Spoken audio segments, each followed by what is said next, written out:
दोस्तों नमस्कार, जय हिंद। सभी को प्यार भरा नमस्कार।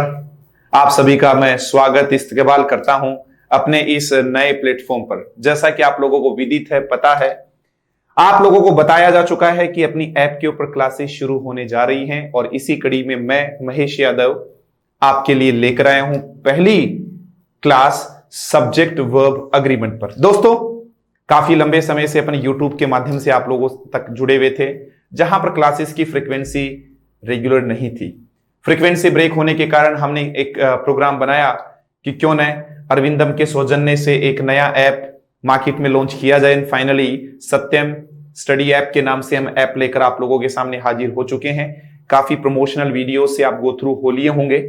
आज विधिवत रूप से मैं क्लास प्रारंभ करने की घोषणा करता हूं। दोस्तों समय जाया नहीं जाए, इसीलिए शुरुआत करते हैं। दोस्तों ये मेरा पहला टॉपिक रहेगा एंड द फर्स्ट टॉपिक जो आप लोगों का लिया है, जैसा आप लोग देख पा रहे हैं अपने व्हाइट बोर्ड की स्क्रीन के ऊपर, सब्जेक्ट वर्ब अग्रीमेंट। क्यों न इस टॉपिक को ऐसा पढ़ा जाए कि चाहे आप इसको पढ़ने के बाद चाहे आपका, मैं कहूं कि डिफेंस का एग्जाम हो, चाहे बैंक से रिलेटेड कोई भी एग्जाम हो, चाहे एसएससी से रिलेटेड हो, दोस्तों चाहे हमारे टीचर्स ग्रेड 1 ग्रेड 2 के बैचेस हो, ठीक है, चाहे आपकी रीट की प्रिपरेशन हो, जिसमें भी इंग्लिश पूछी जाती है।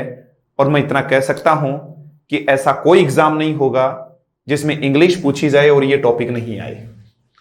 ये बेसिक टॉपिक रहेगा। मैं कहूं कि एक्चुअली ये कोई टॉपिक वैसे है भी नहीं। यहां पर अपने को केवल और केवल आइडेंटिफाई करना है दोस्तों कि सब्जेक्ट क्या है। दोस्तों फर्स्ट क्लास है, इंट्रोडक्शन भी होगा अपना, साथ में बताऊंगा भी कि किस प्रकार से मुझे ये टॉपिक आप लोगों तक पहुंचाना है। दोस्तों क्या कोई टीचर टॉपिक पढ़ाए तो केवल हमें टॉपिक तक ही स्टिक रहना चाहिए? जी बिल्कुल सही कहा है, टॉपिक तक ही हमें स्टिक रहना चाहिए, लेकिन टॉपिक में जितनी भी चीजें आ रही हैं उनको डिटेल्ड एनालिसिस करना चाहिए।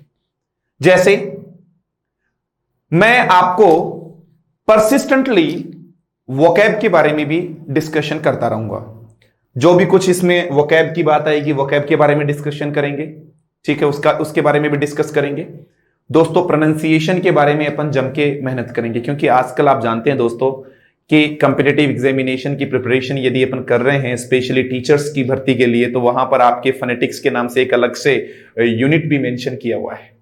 इसीलिए फ्रॉम द डे वन आप लोगों को भी मैं कहूं कि ओथ लेनी है, शपथ लेनी है कि जो कुछ मेरे टीचर पढ़ाएंगे मैं उनको पूरे अच्छे तरीके से पढ़ता चला जाऊंगा।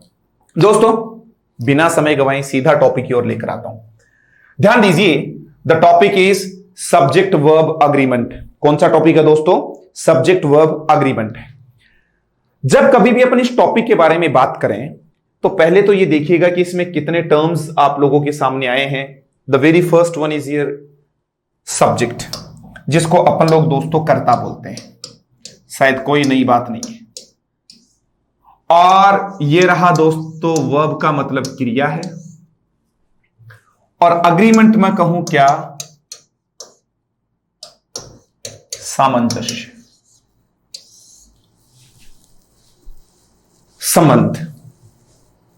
ठीक है दोस्तों, मतलब हमें इस टॉपिक में कर्ता और क्रिया इन दोनों के बीच में क्या बिठाना है मित्रों?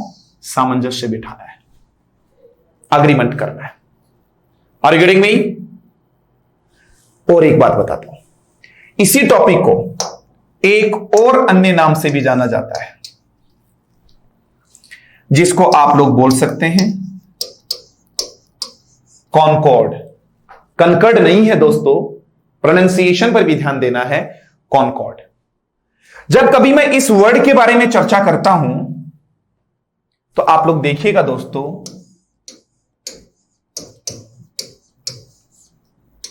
ये आपने जरूर इस वर्ड के बारे में पढ़ा होगा, देखा होगा, सुना होगा। जब कभी भी अपन इस वर्ड के बारे में देखते हैं तो आप लोग देखते हैं कॉनकॉर्ड एक नाउन है दोस्तों, जिसका मतलब आप लोग देखते हैं सहमति होता है। क्या होगा दोस्तों? सहमति होगा। जब आप इसके सिनोनिम्स के बारे में बात करें कि कॉनकॉर्ड के कौन कौन से सिनोनिम्स हो सकते हैं, तो आपको बड़ा ताजुब होगा कि कॉनकॉर्ड का ही पहला सिनोनिम आ गया है दोस्तों अग्रीमेंट। आप समझे तो सही शब्दों की उत्पत्ति कहां से हुई है। ठीक है, एक और वर्ड आ गया है दोस्तों हार्मनी। एक और अच्छा वर्ड दे रहा हूं आपको, कंसेंसस। ये रहा दोस्तों, 3 शब्द आ गए, अग्रीमेंट आ गया है, हार्मनी आ गया है, कंसेंसस आ गया है। ठीक है, एक से बढ़कर एक शब्द आप लोगों के सामने आए। एक और शब्द आप लो दो, अकॉर्ड ले लो, अकॉर्ड, कॉर्ड वाला आ गया है। और जब कभी भी आप इसके एंटोनिम की बात करें, विलोम शब्द की बात करें दोस्तों, ठीक है दोस्तों, तो यहां पर पहला वर्ड आया है डिस्कॉर्ड करना। अकॉर्ड का ही अपोजिट आ गया है डिस्कॉर्ड, या दोस्तों डिसअग्रीमेंट। ये रहा दोस्तों, आराम से देखिए। तो कहीं ना कहीं आप लोगों के सामने चीज आ गया है कि कॉनकॉर्ड का मतलब क्या होता है। कॉनकॉर्ड का मतलब आपने देख लिया दोस्तों, अग्रीमेंट होगा, हार्मनी होगा, अकॉर्ड होगा, कंसेंसस होगा। ठीक है, इस प्रकार के आप चीजें देख लेंगे। तो सब्जेक्ट वर्ब अग्रीमेंट की अपन लोग डिस्कस कर रहे हैं कि सब्जेक्ट वर्ब अग्रीमेंट होता क्या है। ठीक है दोस्तों, जब कभी भी अपन लोग सब्जेक्ट वर्ब अग्रीमेंट के बारे में देखें, आइए जरा एक बार फिर से आ जाइए। ठीक है, पीछे वाली स्लाइड पर देखिएगा। पहली बात, इसको आप सब्जेक्ट नहीं बोलेंगे, सब्जेक्ट बोलेंगे। सब्जेक्ट वर्ब अग्रीमेंट होगा दोस्तों, एग्रीमेंट नहीं होगा, अग्रीमेंट। क्या होगा दोस्तों, अग्रीमेंट होता है। सब्जेक्ट और वर्ब के बीच में तालमेल बिठाना है, सहमति बिठानी है, सामंजस्य सेट करना है। ठीक है दोस्तों, आगे आपने देखा कौन सा, कॉनकॉर्ड भी इसका नाम है, जिसका मतलब भी क्या करना होता है, अग्रीमेंट करना होता है। एक और नाम से भी दोस्तों अपन इसको जान सकते हैं, जिसका नाम होता है दोस्तों सिंटैक्स, जिसका मतलब भी वाक्य संरचना होती है। सिंटैक्स भी कह सकते हैं। थोड़ा सा वाइड आप लोगों को चलना है। मैं पहले कह चुका हूं कि फर्स्ट 1 और 2 वीडियोस में अपन इसको काफी डिटेल्ड एनालिसिस देंगे। इस टॉपिक को आप सब्जेक्ट वर्ब अग्रीमेंट के नाम से जान सकते हैं, आप इसको कॉनकॉर्ड के नाम से जान सकते हैं। कनकर्ड नहीं होगा, कॉनकॉर्ड होगा। ठीक है, जब अपन इसका फोनेटिक ट्रांसक्रिप्शन भी करें तो आप इस प्रकार से बोलेंगे, कॉनकॉर्ड। ये रहा जी दोस्तों, ऐसा देख सकते हैं आप, concord. Are you getting me? एक एक चीज पर ध्यान देना, कॉनकॉर्ड। ठीक है, कॉनकॉर्ड।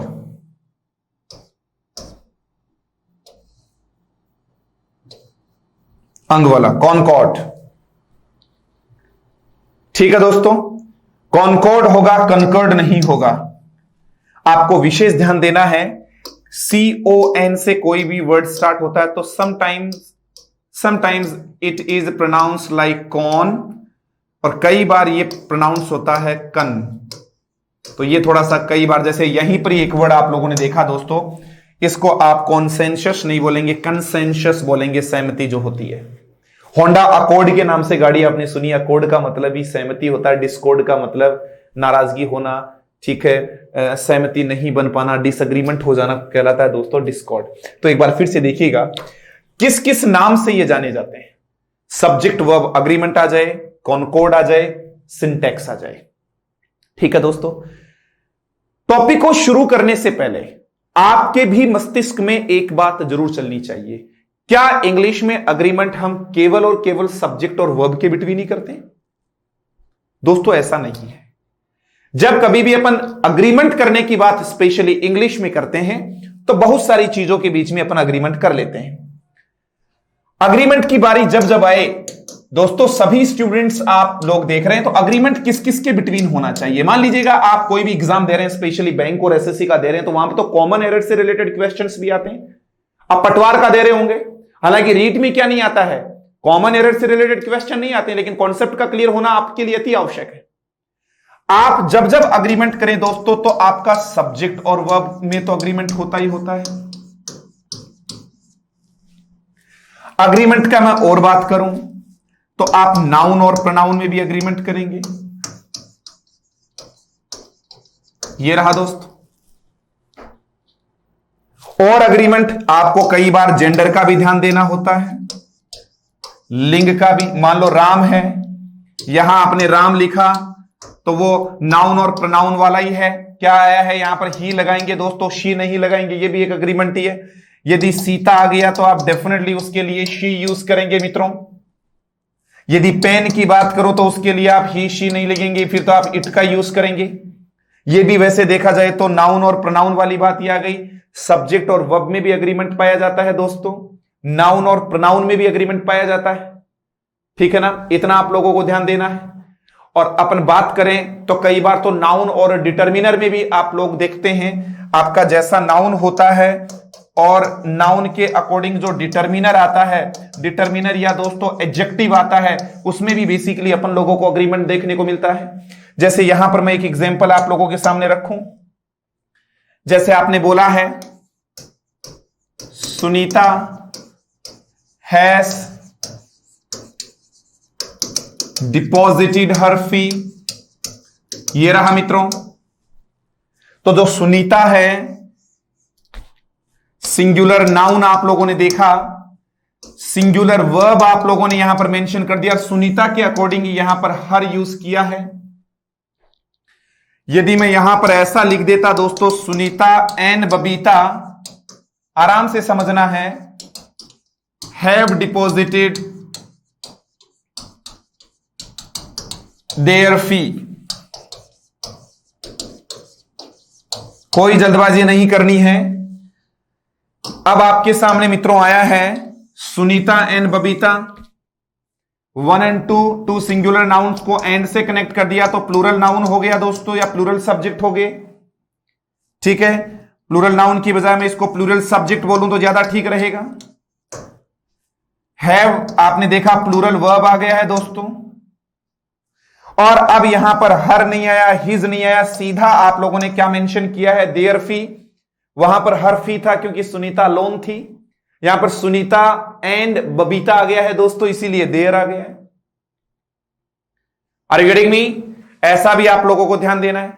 एक एक चीज पर बहुत अच्छे से फोकस करते हुए दोस्तों आप लोगों को आगे बढ़ना है। ठीक है दोस्तों, किसी भी प्रकार की कोई प्रॉब्लम नहीं होगी। आगे लेके चलता हूं आपको दोस्तों। एक तो इस देयर के बारे में मैं थोड़ी सी चर्चा कर दूं। देयर, आप इसको कभी भी दियर मत बोलना, ठीक है। ये वाला, इसका प्रोनाउंसिएशन देयर होता है, देयर।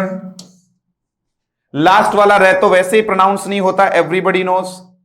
ऐसा आप लोगों को ध्यान देना है। Are you getting me? Any problem my dear? तो इसको दियर ना बोलकर आगे से क्या बोलने वाले हैं दोस्तों, देयर बोलेंगे। क्या बोलेंगे बताओ? देयर बोलेंगे। और आप लोग यहां पर देख सकते हैं THERE, इसका भी आप चाहो तो देयर बोल सकते हैं, देयर। ठीक है, एक होता है दोस्तों, ये तीनों शब्दों में बहुत अच्छे से अंतर देखना है, ये दे आर होता है। तीनों शब्दों में डिफरेंस भी पता होना चाहिए, शॉर्ट फॉर्म है ये। इनमें क्या डिफरेंस है तो अपन देख ही लेंगे। ये वाला जो देयर है इसको आप डिटर्मिनर या एडजेक्टिव बोलेंगे दोस्तों। और इसके क्या क्या फंक्शन है, या तो ये एडवर्ब होता है या फिर ये प्रोनाउन होता है, होने पर तो ये एक्सक्लेमेटिव वर्ड भी होता है। तो ऐसे आप लोगों को पता होना चाहिए। दियर दियर नहीं बोलेंगे आप, इनका प्रोनाउंसिएशन क्या लेने वाले हैं, देयर। क्या होगा बोलो? There. Are you getting me? End में आने वाला रे मैंने वैसे प्रोनाउंस नहीं किया, देयर। दोनों का प्रोनाउंसिएशन ए का साउंड आएगा, दियर नहीं होगा, देयर होगा। तो यहां पर अपन लोग लेकर आए। तो एक तो ये कॉन्सेप्ट तो क्लियर होना चाहिए एटलीस्ट, कि कहां पर अपन बात करें कि अग्रीमेंट क्या केवल और केवल सब्जेक्ट और वर्ब के बीच में ही होता है क्या। तो आगे से आप ये कह देंगे कि यस सर, सब्जेक्ट और वर्ब के बीच में ही नहीं होता, और भी ऐसे एलिमेंट होते हैं इंग्लिश में जिनके बिटवीन क्या होता है दोस्तों, अग्रीमेंट पाया जाता है। तो आप लोगों का बहुत अच्छे तरीके से कॉन्सेप्ट है वो बहुत अच्छे तरीके से क्लियर होना चाहिए।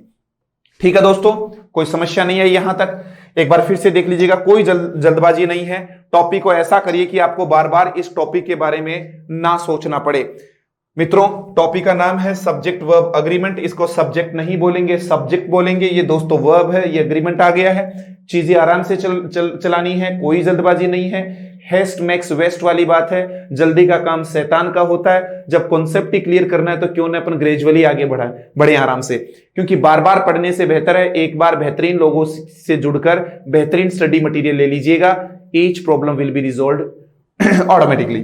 आगे देखिएगा दोस्तों, क्या देखा आपने, यहां पर आ गया है कॉनकॉर्ड आ गया है। इसको कॉनकॉर्ड क्यों बोला है, मैंने बता दिया। कॉनकॉर्ड का मतलब भी दोस्तों क्या होता है, कॉनकॉर्ड का मतलब सहमति, अग्रीमेंट ही होता है। कॉनकॉर्ड के पर्यायवाची शब्द देखिए, कॉनकॉर्ड का मतलब अग्रीमेंट होता है, हार्मनी होता है, कंसेंसस होता है, अकॉर्ड होता है मित्रों। और यहां पर आपने क्या देखा है, डिस्कॉर्ड और डिसएग्रीमेंट आप लोगों ने देख लिया। आर यू गेटिंग मी?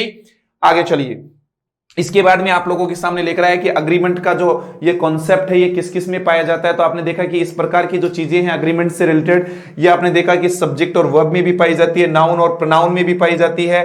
ठीक है, आपने देखा कि नाउन की भी बात करें तो नाउन का ही एक पार्ट होता है क्या, जेंडर। ठीक है, तो जेंडर में भी आपने देखा है, नाउन और डिटर्मिनर में भी अग्रीमेंट पाया जाता है दोस्तों। संरचना, अच्छा इसके अलावा भी अपन लोग देखते हैं अग्रीमेंट तो अपन किस में करते हैं, टेंस में भी करते हैं। ठीक है, टेंस का भी विशेष ध्यान रखना होता है कि एक क्लोज के अंदर मान लीजिएगा पास्ट टेंस आया है तो अक्सर दूसरे क्लोज में भी मान लीजिएगा कि आपका प्रिंसिपल क्लोज है वो पास्ट टेंस को लेकर आया, तो सबऑर्डिनेट क्लोज में भी बेसिकली अपन क्या लेकर आते हैं, पास्ट ही लेकर आते हैं। तो आप बिना पढ़े भी कम से कम एक बार सेंटेंस का ओवरव्यू करेंगे तो भी आप पता लगा सकते हैं कि अग्रीमेंट केवल और केवल सब्जेक्ट और वर्ब में नहीं पाया जाता। हां, हमें क्या कर दिया गया, स्टिपुलेट कर दिया गया है कि आपको केवल इसी के बारे में ही पढ़ना है। बट बहुत सारे मेरे ऐसे भी दोस्त हैं, ऐसे भी स्टूडेंट्स हैं जो लोग प्रिपरेशन कर रहे हैं। मैं कहूं कि एवरी कॉम्पिटिटिव एग्जामिनेशन की, कॉम्पिटिटिव नहीं होता है, एवरी कॉम्पिटिटिव होता है दोस्तों। ठीक है, बहुत सारे कॉम्पिटिटिव एग्जामिनेशन जो भी होता है आप उसके साथ चले जाते हैं। कोई भी नई वैकेंसी आती है तो आप उसका फॉर्म फिल करके और उसकी प्रिपरेशन में जुट जाते हैं। तो डिटेल में पढ़ेंगे तो आपको पता चलेगा वहां पर भी कि एक सेंटेंस में कॉमन एरर फाइंड आउट करना हो या फिल इन द ब्लैंक्स वाली बात आ जाए तो वहां पर आप आराम से देखिएगा कि कहीं प्रॉब्लम सब्जेक्ट और वर्ब में तो नहीं है, नाउन और प्रोनाउन में तो नहीं है, जेंडर का काम ओके तो है। ठीक है, नाउन और डिटर्मिनर वाला मामला फिट है कि नहीं है, टेंस क्या बोल रहा है, टेंस के बारे में फिट बैठ रहा है कि नहीं बैठ रहा। तो अग्रीमेंट दोस्तों इस प्रकार से होता है। चलता हूं आगे, यहां तक क्लियर हो गया, बताइए जरा कमेंट के माध्यम से, यहां तक ठीक चल रहा है दोस्तों? That's great. भाषा आपकी पहचान है दोस्तों, लैंग्वेज आपकी आइडेंटिफिकेशन है, आपकी पर्सनैलिटी है। आप जितना अच्छे तरीके से बोलना सीखेंगे उतने प्रभावी वक्ता भी बन पाएंगे और अपनी अमिट छाप भी लोगों के बीच में छोड़ पाएंगे। Are you getting me? I say got it, that's great. Got it क्या है? ठीक है, मैं बता देता हूं, मैं बार बार आप लोगों से पूछूंगा गॉट इट बोले तो दोस्तों समझ गए, तो समझ गए तो आप बताना कि जी सर हम समझ गए हैं। तो समझ गए तो तुरंत बोल दीजिएगा यस सर। और दोस्तों शर्माने की बात नहीं है, नहीं भी समझ में आया तो नो सर। मैं पढ़ाने के मूड से आया हूं और आप यदि पढ़ने के मूड से बैठेंगे ना सामने तो जो कुछ भी पढ़ा रहा हूं मैं पूरे दावे के साथ कह सकता हूं कि each concept will be cleared automatically चीजें बनती चली जाएंगी। बट एक पूरे डेडिकेशन के साथ, ध्यान इधर उधर नहीं जाना चाहिए। यहां पढ़ भी रहे हैं साथ में इधर उधर भी भटक रहे हैं तो काम नहीं चलेगा। गॉट इट सर, मैं इसको अंडरस्टूड भी बोल सकता हूं, ऑफ कोर्स बोल सकते हैं, कोई दिक्कत नहीं है, पहली क्लास है इसलिए चीजों से अवगत करवा रहा हूं। अंडरस्टूड भी आप बोल सकते हैं, गॉट इट भी बोल सकते हैं। समझ में आ रहा है क्या? तो फिर आईएनजी लगा दो। Are you getting me? Getting इस प्रकार से पूछ लेंगे। ठीक है दोस्तों, गेटिंग या आर यू गेटिंग, ऐसा चीज आप लोग देख सकते हैं। अंडरस्टूड बोल दो या गॉट इट बोल दो। सो आई से गॉट इट, समझ में आ रहा है? दैट्स ग्रेट, बहुत बढ़िया। आगे चलिए दोस्तों, और हमें कौन सी चीज देखनी है अग्रीमेंट में? दोस्तों टॉपिक शुरू करने से पहले मैं आपको लेकर चलता हूं व्हाट इज अ सब्जेक्ट। यह सब्जेक्ट क्या होता है? सब्जेक्ट नहीं दोस्तों, सब्जेक्ट क्या है? जिसको मैं बोलूंगा दोस्तों कर्ता, याद रख, इसका बड़ा टेढ़ा काम है। एक बार इसको पढ़ लीजिए, आपकी प्रॉब्लम मिट जाएंगी, लगभग समस्या मिट जाएंगी। Are you getting me? जरा देखिएगा, जैसे सबसे पहली बात तो ये जो सब्जेक्ट है ना दोस्तों,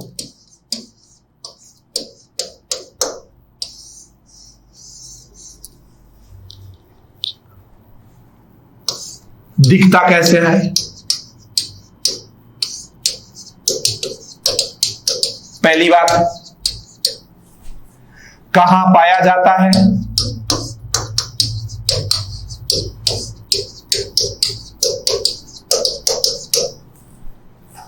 दिखता कैसा है, कहां पाया जाता है और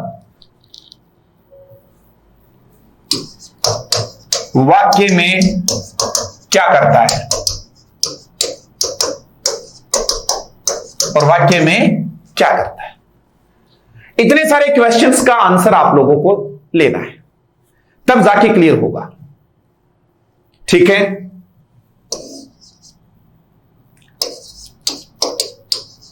इसके कितने प्रकार होते हैं, ये रहा दोस्तों।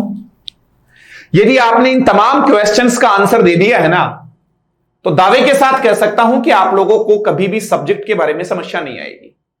और मैं फिर कह रहा हूं, आपको मैंने कह दिया कि जयपुर से दिल्ली आपको जाना है, आपको बिल्कुल भी जोर नहीं आएगा यदि मैं आपको कार दे देता हूं और कार के प्रत्येक इक्विपमेंट आपको समझा देता हूं और आपको ड्राइव करना आ जाती था कि बेटा ये स्टीयरिंग है, ये गियर बॉक्स है, एक्सेलरेटर है, ब्रेक है, ठीक है, और भी सिस्टम बता दिए, सब चीजें बता दूंगा और आप उनसे एक्वेंटेड हो जाएंगे। तो आपको जयपुर से दिल्ली नहीं, भारत के किसी भी सिटी में या क्या वर्ल्ड के कहीं पर भी आपको यदि बाई कार आपको भेजा जाए तो आप इजीली चले जाएंगे, बशर्ते कि आप लोगों को पूरी चीजों से मैं ढंग से अवगत करवा दूं। वरना एक पर्टिकुलर चीज बता दी कि आपको बेटा जयपुर से दिल्ली इसी एक पर्टिकुलर रोड पे जाना है, आना, ये तो बिल्कुल फिक्स्ड हो गया कि इसके अलावा मैंने कोई अन्य रूट पर आपको बताया नहीं। ठीक है, एक ही रूट से नहीं है, प्रत्येक रूट जो होता है, ठीक है ना, उस तक आपको कैसे पहुंचा जाए। ठीक है, उसी प्रकार से मैं आपको कह रहा हूं कि सब्जेक्ट है वो होता कैसा है, एक एक के बारे में आप लोगों को बहुत अच्छे तरीके से समझ लेना। आर यू गेटिंग मी?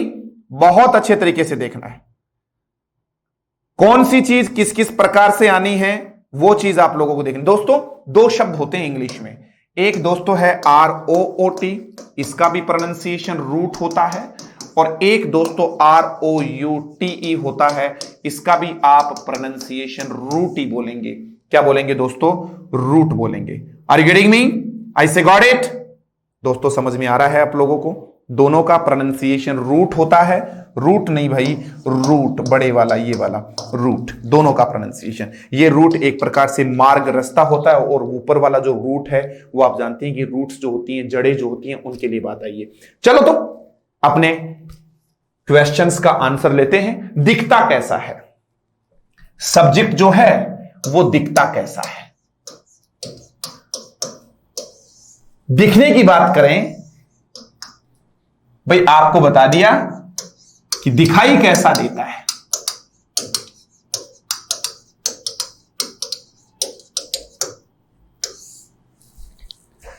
तो आपने बोला आपका जो सब्जेक्ट है वो सिंपल भी हो सकता है, वो कंपाउंड भी हो सकता है, और वो थोड़ा सा जटिल हो सकता है, कॉम्प्लेक्स भी हो सकता है। आराम से समझिए। सिंपल में आप देखते हैं, यदि आपका सब्जेक्ट वन वर्ड का हो तो वो सिंपल है। जैसे अभी आपने कहा I hate being in hospital, कि मुझे हॉस्पिटल में जाने से मैं नफरत करता हूं। I hate being in hospital एक शब्द का आ गया। यहां पर ध्यान देना दोस्तों, दो वर्ड्स का हो तो कंपाउंड हो गया। ठीक है, you and I R friends या आर क्लोज फ्रेंड्स, दो शब्दों का हो गया। और कॉम्प्लेक्स में दोस्तों ध्यान देना, तीन या तीन से अधिक वर्ड्स का हो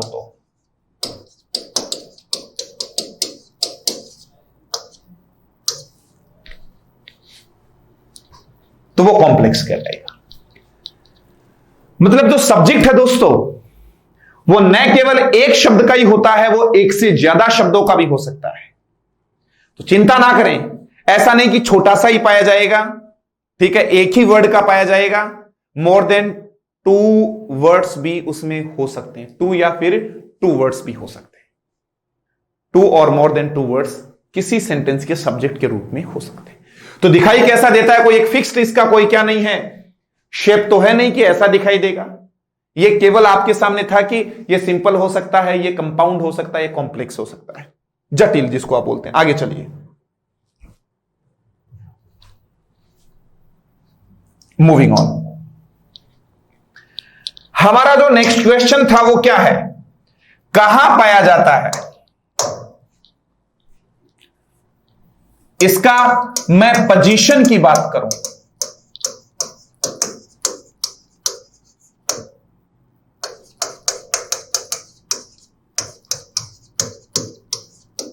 दोस्तों किसी भी क्लॉज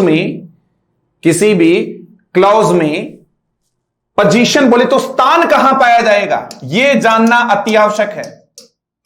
प्यारे विद्यार्थियों, इस बात को जानना आपके लिए बहुत ही जरूरी हो जाता है कि जो सब्जेक्ट है वो किसी भी सेंटेंस में कहां पाया जाएगा। मैंने पहले कहा है, इस टॉपिक को डिटेल में पढ़ लीजिए, और भी टॉपिक्स आपके लिए बड़े काम के और भी जो टॉपिक्स हैं उनमें भी आप इजीली बहुत अच्छे तरीके से फिर स्कोर कर पाएंगे, समझ पाएंगे। आपका जो अंडरस्टैंडिंग जो पावर है वो ऑटोमेटिकली मैं कहूं कि डेवलप होगा, ठीक है। चलिए, सेंटेंसेस अलग अलग प्रकार के होते हैं दोस्तों, तो स्पेशली मैं बात करूं सेंटेंसेस की।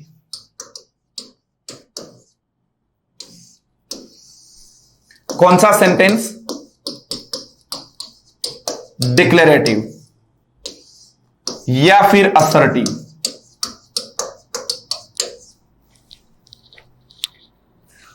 और एक है दोस्तों इंटेरोगेटिव,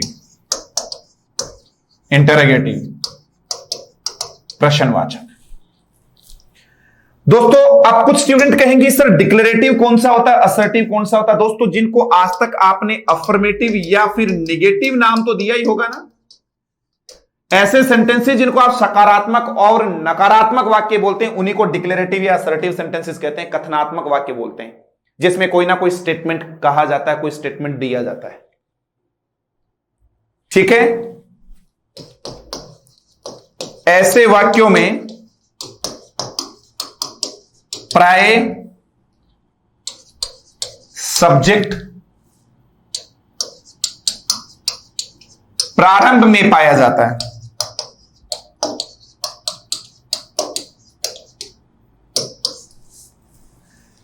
सामान्यतः कौन से सेंटेंसेस की बात कर रहा हूं, डिक्लेरेटिव और असर्टिव। बोले तो अफर्मेटिव और नेगेटिव में प्राय कहां पर पाया जाता है, प्रारंभ में पाया जाता है। लेकिन इसका मतलब यह कतई नहीं है कि हमेशा वाक्य के शुरुआत में क्या पाया जाता है, आपका सब्जेक्ट पाया जाता है। दोस्तों आपने पढ़ा होगा विलियम शेक्सपियर की एक line,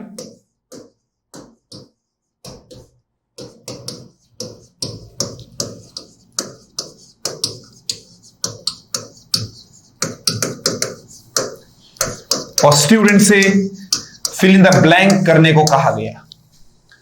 sweet the uses of adversity. बहुत अच्छी लाइन है, साधारण वाक्य है। हम लोगों ने क्या मान लिया, इस स्वीट को ही सब्जेक्ट मान लिया। स्वीट को सब्जेक्ट मानती तो ये इज हो जाएगा, जो कतई क्या नहीं है दोस्तों, पॉसिबल नहीं है। आइडेंटिफाई तो करना बताऊंगा। हम कई बार बुक्स में ये रट लेते हैं कि सब्जेक्ट सिंगुलर होगा तो वर्ब भी सिंगुलर होगा, सब्जेक्ट प्लूरल होगा तो वर्ब भी प्लूरल होगा। भाई साहब टॉपिक तो पूरा हो गया, बट तेरे को तो अभी तक यही नहीं पता कि सब्जेक्ट कौन सा होता है, तो फिर तू कैसे स्कोर कर पाएगा, कैसे तेरा स्कोर बूस्ट कर पाएगा। दोस्तों धोखा वही देता है जिस पर सबसे ज्यादा विश्वास या भरोसा होता है। इस टॉपिक पर हर एक विद्यार्थी को इतना नाज होता है, इतना भरोसा होता है अपने आप पर कि this is one of the easiest topics.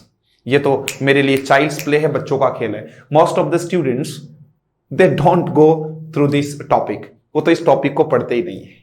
आज जानिए, देखिए आप यहां पर स्वीट क्या नहीं है, सब्जेक्ट नहीं है। इस सेंटेंस का जो वास्तविक सब्जेक्ट है द यूसिस ऑफ एडवर्सिटी, यूसिस के अनुसार वर्ब गवर्न होगा, इसीलिए इज नहीं आना यहां मित्रों, आर आना है। क्यों आना है जानने के लिए आपको आगे के एपिसोड्स भी देखने होंगे, कंप्लीट देखना है ताकि आपको फील होगा कि यस ऐसा भी होता है। Are you getting me? मजा नहीं? I say got it, that's great. मैं टॉपिक की शुरुआत बड़े ही बेहतरीन अंदाज में करता हूं, डिटेल में करता हूं। हो सकता है आपको थोड़ा स्लो चले लगे आपका अपना टीचिंग, लेकिन आपको मैं कहूं कि हेस्ट मेक्स वेस्ट वाली बात है, जल्दी का काम शैतान का होता है, अपन आराम से आगे बढ़ेंगे। ठीक है ना दोस्तों, आगे आइए। दूसरी बात, इंटेरोगेटिव प्रश्नवाचक की बात आप लोग जानते हैं, तो प्रश्नवाचक वाक्यों में सब्जेक्ट जो है वो प्रारंभ में नहीं आता। इनमें दोस्तों आपको पता होगा, या तो सबसे पहले हेल्पिंग वर्ब प्लस सब्जेक्ट आता है, या फिर मैं कहूं दोस्तों WH plus helping verb plus subject, ऐसा आप लोगों को देखने को मिलता है। Are you getting me? ऐसा आप लोगों को देखना है। एक दोस्तों कई बार सेंटेंस का इन्वर्जन होता है, ठीक है? इन्वर्सन, इन्वर्सन में क्या पाया जाता है? बेसिकली इन्वर्सन एक प्रकार से बदलाव ही होता है। इसमें पहले हेल्पिंग वर्ब आती है, बाद में सब्जेक्ट आता है, यह भी ध्यान देना। इन्वर्सन प्राय जब किसी सेंटेंस की शुरुआत नेगेटिव वर्ड से करें अपन, प्राय यदि सेंटेंस नेगेटिव वर्ड से शुरू हो तो इस प्रकार से, ठीक है? जैसे आपने कई बार ऐसे सेंटेंस बोला है, आपने बोला आई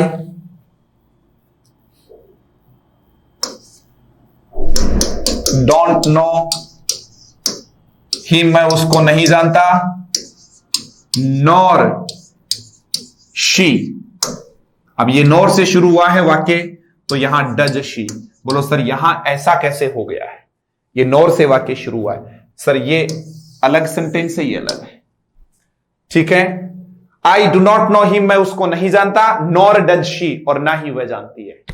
मतलब नॉर, ठीक है, शी नोज, ऐसा भी हो सकता था। बट ये एक सेंटेंस लिखने का, ये मैं कहूं कि हमारे इंग्लिश में राइटिंग का एक स्टाइल है कि इन्वर्सन अपन प्राय कर देते हैं नेगेटिव वर्ड्स के साथ।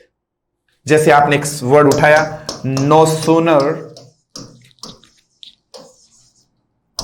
डिड ही स्टार्ट राइटिंग, जैसे ही उसने लिखना प्रारंभ किया, then his pen run out of ink. तो देखो जरा, यहां पर भी नो सूनर आपके सामने आ गया, नेगेटिव, नो से पता ही चल रहा है। तो दोस्तों सब्जेक्ट से पहले हेल्पिंग वर्ब आई। तो कौन से वाक्य सब्जेक्ट से शुरू नहीं होते हैं? Interrogative sentences. और इंटरोगेटिव वाले भी कौन कौन से दोस्तों ध्यान देना है, या तो ये हेल्पिंग वर्ब से शुरू होते हैं इंटरोगेटिव, या WH से, या फिर दोस्तों एक बात और हमने रखी है इन्वर्सन वाली। जब भी इन्वर्सन की बात यदि अपन करें दोस्तों, इसमें भी पहले हेल्पिंग वर्ब आती है। इन्वर्सन किसे कहते हैं? ऐसे वाक्य जो प्राय नकारात्मक शब्दों से प्रारंभ होते हैं, उसमें नेगेटिव एडवर्ब्स भी आ सकती हैं, ठीक है? नेगेटिव वर्ड से प्रारंभ हो तो वहां पर अक्सर अपन लोग देखते हैं कि जो सब्जेक्ट है वो वर्ब से बाद आता है। इट मींस शुरुआत ही किससे करेंगे? कोई भी नेगेटिव वर्ड आ गया, और नेगेटिव वर्ड के बाद में अपन लोग क्या देखने वाले हैं दोस्तों? नेगेटिव वर्ड, और नेगेटिव वर्ड के बाद हेल्पिंग वर्ब, और बाद में सब्जेक्ट। तो ये रहा दोस्तों दूसरे हमारे क्वेश्चन का आंसर। दिखाई कैसा देता है? बताया जा चुका है कि दिखने में तो ये एक शब्द का भी हो सकता है, एक से ज्यादा शब्दों का भी हो सकता है। कहां पाया जाता? कोई फिक्स प्लेस नहीं होता, लेकिन प्राय इसका स्थान कहां पर होता है दोस्तों? साधारण वाक्य, मैं कहूं कि बात स्पेशली करूं सकारात्मक और नकारात्मक वाक्य में, प्राय शुरुआत किससे होगी? सब्जेक्ट से होगी। लेकिन प्रश्नवाचक और इन्वर्जन वाले जो हैं, उनमें सब्जेक्ट जो है वो हेल्पिंग वर्ब के बाद आता है। मतलब ऐसे हेल्पिंग वर्ब से शुरू होते हैं ऐसे सेंटेंसेस। वाक्य में क्या काम करता है? वेरी वेरी इंपॉर्टेंट, वाक्य में क्या काम करता है? ठीक है,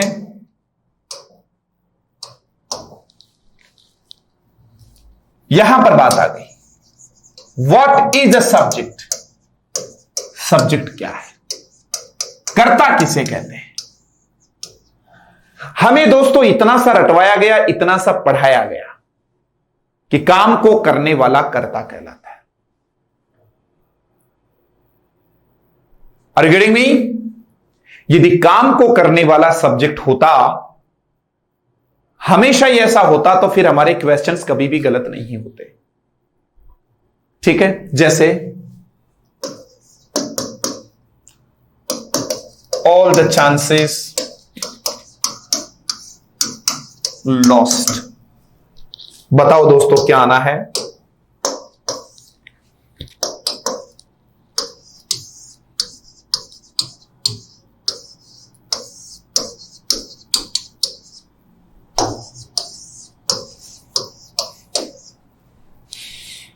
बताइए जरा। एक सेंटेंस आपके सामने आ गया है दोस्तों, all the chances dash lost. बताइए, all the chances dash lost. Tell me fast, क्या आना है दोस्तों, बताइए। Make it fast.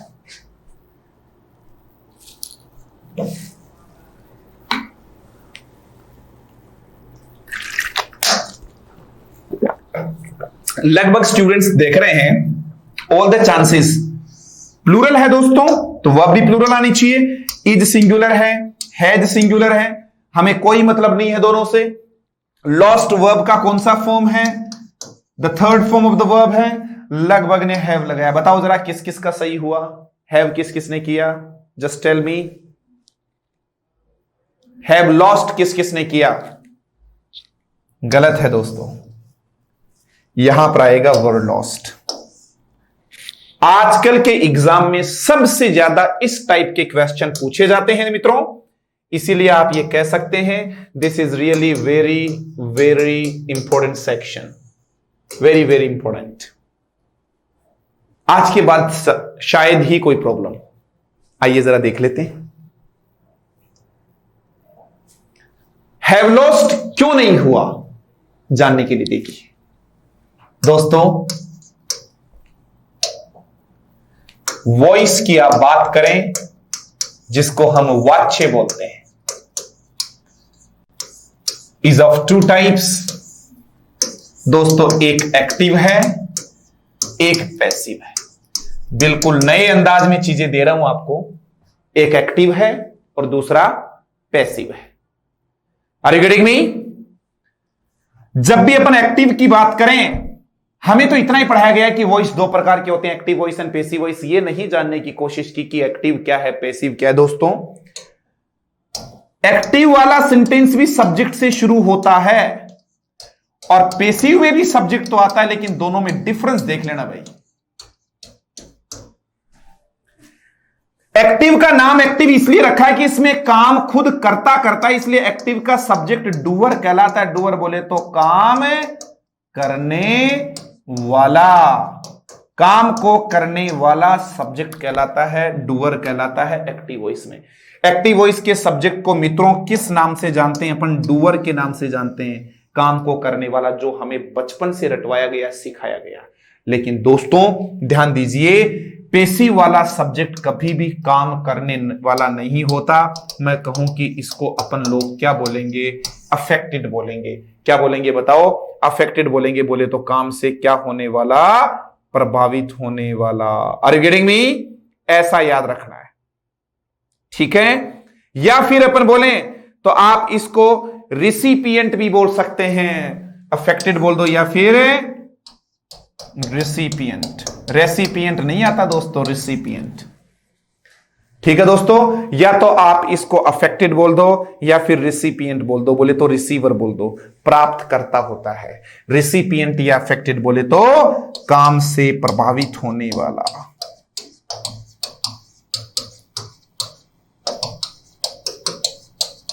किसी भी सेंटेंस को आप रीड करें तो सबसे पहले ये देखें कि मान सकते हैं कि सेंटेंस की शुरुआत तो सब्जेक्ट से हुई होगी, लेकिन यह पता करना अति आवश्यक है कि गिवन जो सब्जेक्ट है वो दोस्तों डूअर है या फिर अफेक्टेड है, अर्थात वह काम कर रहा है या उसके ऊपर काम हुआ है, अर्थात वह खुद उसको करने वाला है या उसके ऊपर किया गया या वह उससे प्रभावित हो रहा है।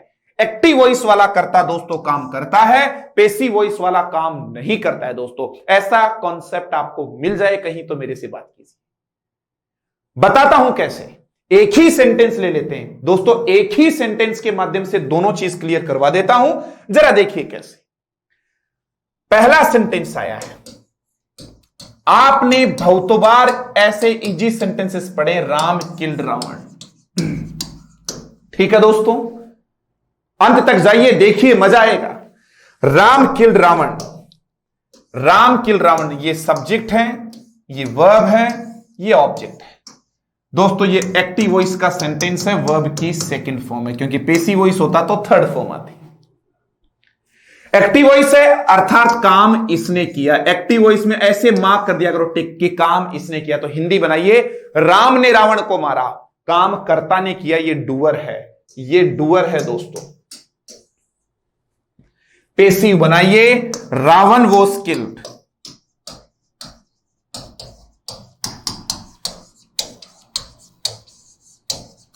दोस्तों होने पर तो यह भी सब्जेक्ट है। क्या मैं बोल दूं कि काम को करने वाला सब्जेक्ट होता है? बताओ, यहां रावण थोड़ी ना काम कर रहा है। वॉज किल्ड वर्ब की थर्ड फॉर्म आ गई, पैसिव वॉइस हो गया दोस्तों। कौन सा वॉइस है बोलो?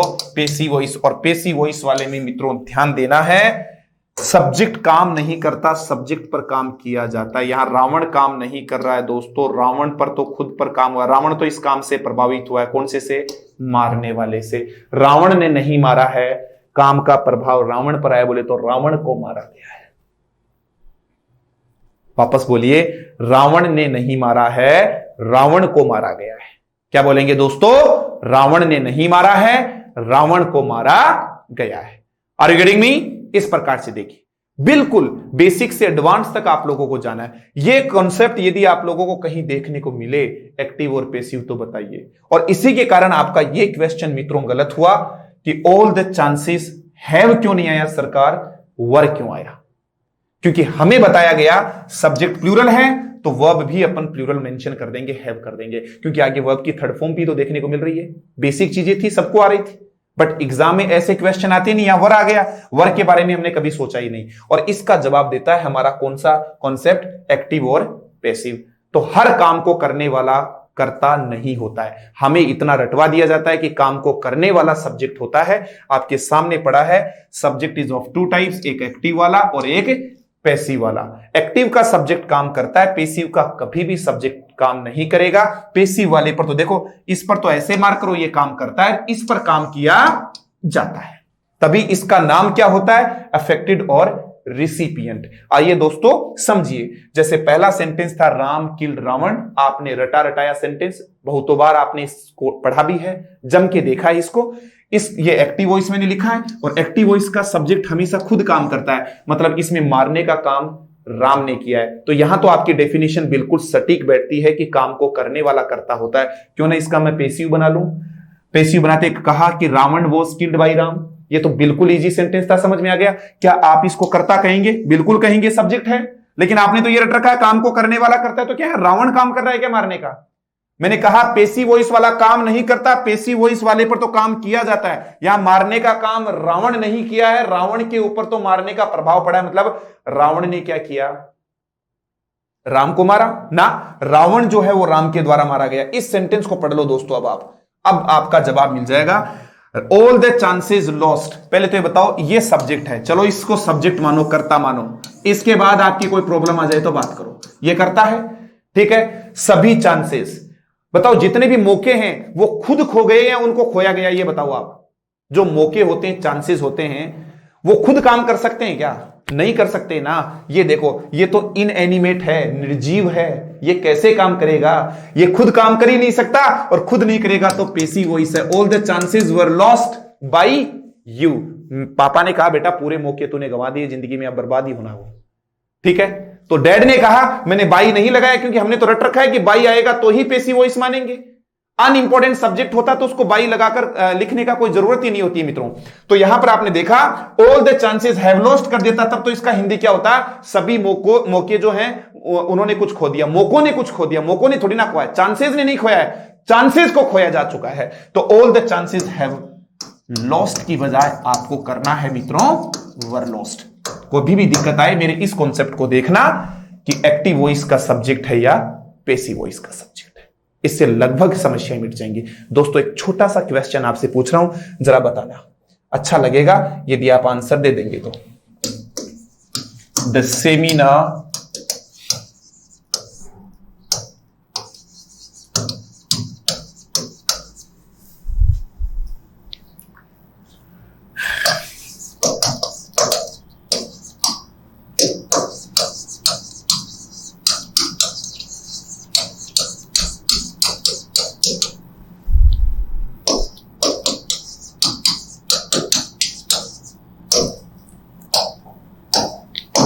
the very first option is here is watch,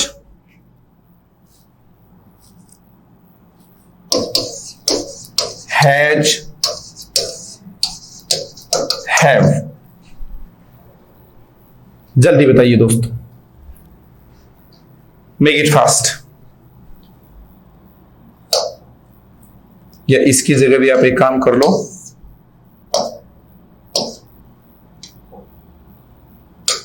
do कर लो, सॉरी डस कर लो। बताओ दोस्तों, the seminar dash attended at Arvindam classes private limited Sikar. जल्दी बताइए, the seminar dash attended at Arvindam classes private limited Sikar. बताओ दोस्तों क्या होगा। और वीडियोस के लिए आप हमेशा सर्च मारा करो, चाहे यूट्यूब हो, चाहे आपका व्हाट्सएप, आप सॉरी बात करें, चाहे आपका फेसबुक चैनल हो, किसी की पेज हो, किसी पर भी आपको प्रत्येक चीजें मिलती रहेंगी। जल्दी बताओ दोस्तों क्या आंसर होगा। The seminar dash attended at Arvindam classes private limited Sikar. The seminar दिख रहा है आप लोगों को, सब्जेक्ट है, सिंगुलर सब्जेक्ट है, तो पहली बात तो सिंगुलर वर्ब आनी है। ये भी सिंगुलर है, ये भी, अच्छा हैव तो नहीं आएगा, हैव तो प्लूरल है। बताओ फिर क्या आना है। अटेंडेड वर्ब का क्या आ गया दोस्तों, थर्ड फॉर्म आ गया, इसीलिए क्या लगा देंगे, हैज। किस किस का सही हुआ जल्दी बताइए। ये लो जी, ये भी गलत है।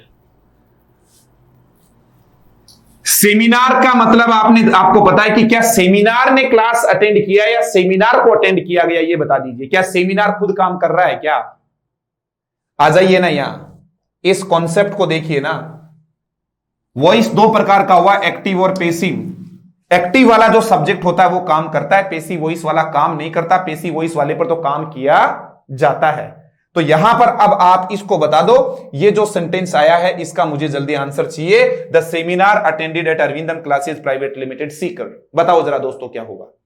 सेमिनार काम नहीं कर सकता, इसके ऊपर काम किया जाएगा। दोस्तों हमारे बेसिक नॉलेज के आधार पर तो वर्ब की थर्ड फॉर्म थी, अपने को हैज या हैव लगा देना चाहिए था, लेकिन इसके कारण मैंने यहां लगाया दोस्तों was. The seminar was attended, seminar को अटेंड किया गया, मतलब पेसिव वॉइस वाला सब्जेक्ट काम नहीं करता है, उस पर काम किया जाता है। दैट्स वाई इसको अफेक्टेड या रिसिपिएंट कहा जाता है। अफेक्टेड बोले तो काम से प्रभावित होने वाला, काम क्या किया गया, अटेंड करने का, ठीक है। और प्रभावित कौन हुआ इससे, द सेमिनार। तो दोस्तों इस टॉपिक में आज हमने क्या जाना समझ लीजिए।